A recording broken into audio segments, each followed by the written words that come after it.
everyone. My name is Kim and I'm the happiest cook. Today we are talking about cooking for company, friends, family gatherings. I love it when people stop by. My sister, who still lives in Florida, used to work really long hours, and she still does. And sometimes she didn't even take the time to eat. She would skip meals and simply eat junk food. So I got into the habit of making something special just for her. These are some of her favorites. She would often come by my house and just grab one from the freezer, pop it in the microwave, pour herself a cup of iced tea, and then eat. I loved it.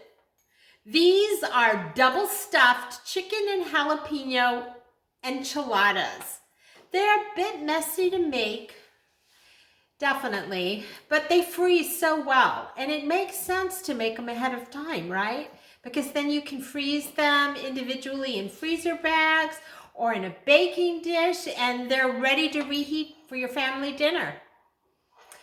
So, I have all of my things gathered up, and I'm ready. Are you ready? Like I always say, let's get cooking. Okay, so we're here at the counter, and we are going to clean peppers. So I wear gloves, mostly because I don't want to get the hot sauce or the hot seeds under my fingernails or flipping around. So I cut a pepper in half. We're going to gut it like a fish, like that. Then we're going to cut this one.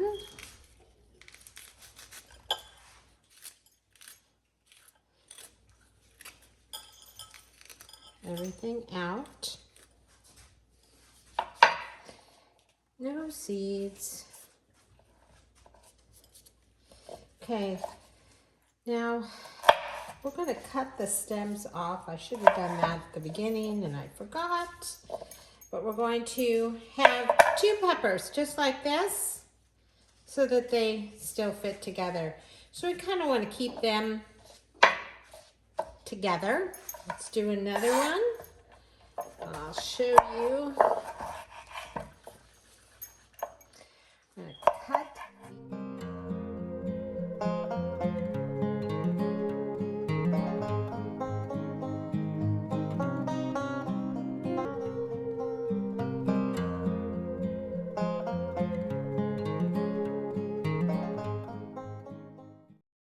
Let's get this one completed. I'll get these cleaned up, my border and stuff, and we'll be back in just a minute and we will start our chicken stuffing.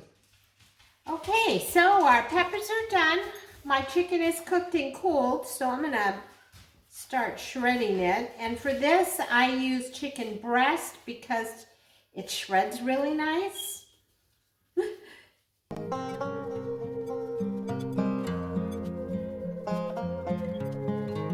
So our chicken is all shredded, and to the chicken, we're going to add 3/4 of a cup sour cream, which is just about what I have left in this one.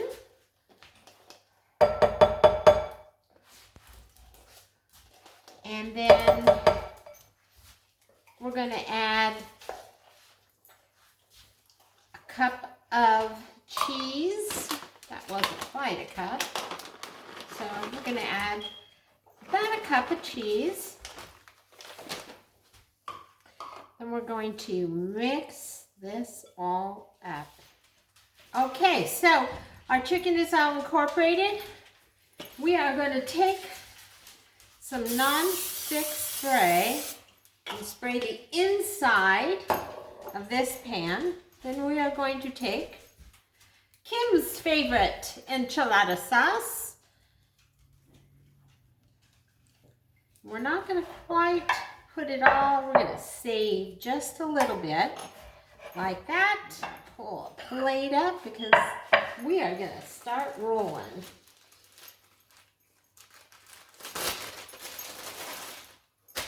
All right, this is the process. My plate happens to fit perfect, which is really nice. But we're going to take 1 pepper. And remember I told you this gets messy? It does. I'm going to put the lid on it. We're going to lay it right there. Short pepper, so we're going to add a half of another one just to put a little bit of extra in, like that. Then we're going to take a little bit more, put it on the top, like that.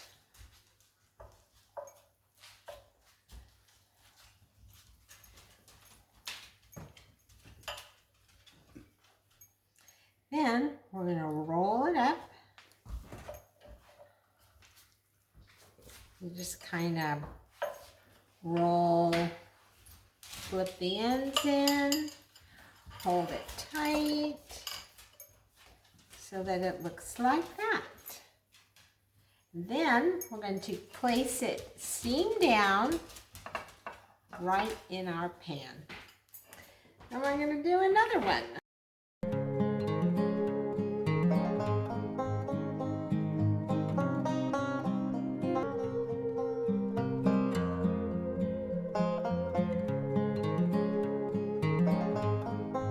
So here is our pan. We're going to take the remaining sauce and put it around the edges. We don't really want to pour it on top because it already has it underneath. Then we're going to use about a half cup more cheese to put on the top, like that. And then this will go into the oven at 380 degrees for about 35 minutes until it's bubbly and golden. So I will see you when they're done. Okay, so we have our enchiladas in the oven and they're cooking. And meanwhile, I just wanted to say thank you for joining us today in the kitchen. I had a lot of fun, and thank you for watching. Please subscribe if you enjoy and you want to come back and visit us again. And like I always say, let's get cooking and stay cooking. Bye now.